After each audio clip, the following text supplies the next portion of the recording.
De olho na atualidade, né? Vamos falar sobre um pouquinho de natureza, cultura e patrimônio, de patrimônio cultural e os semióforos, né? Bora lá?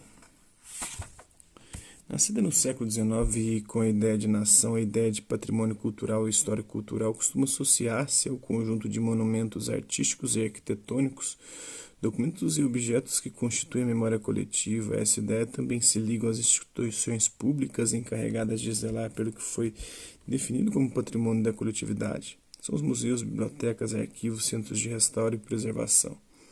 Mas, segundo o filósofo Christoph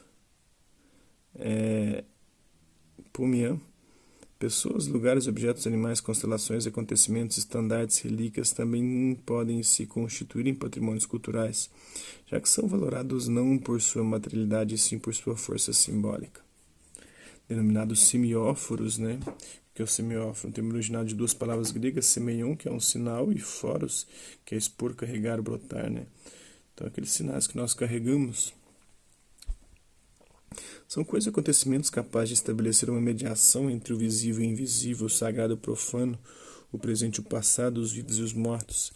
Destinam-se exclusivamente à visibilidade e à contemplação, porque é nisso que realizam sua significação e sua existência.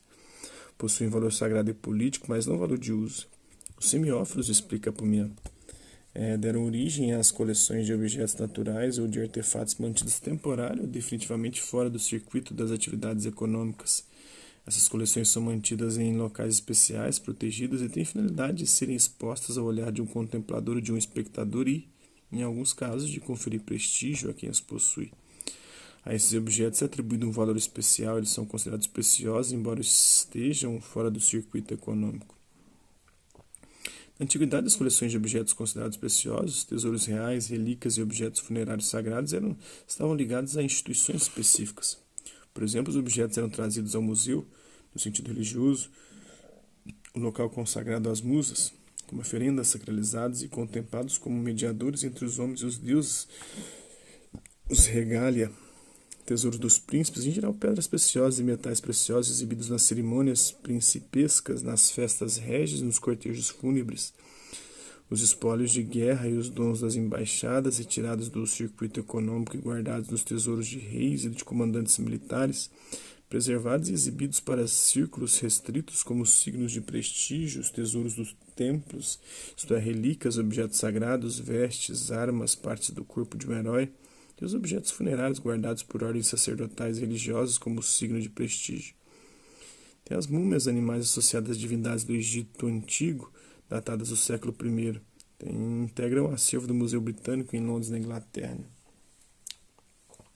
A transformação de objetos em semióforos pressupõe uma hierarquização em que os objetos inferiores são dotados de simples valor e de valor de troca, e os superiores ou significantes dotados de poder e prestígio. Se distingue os indivíduos que não possuem semióforos dos que os possuem, proprietários, guardiões, conservadores e exibidores.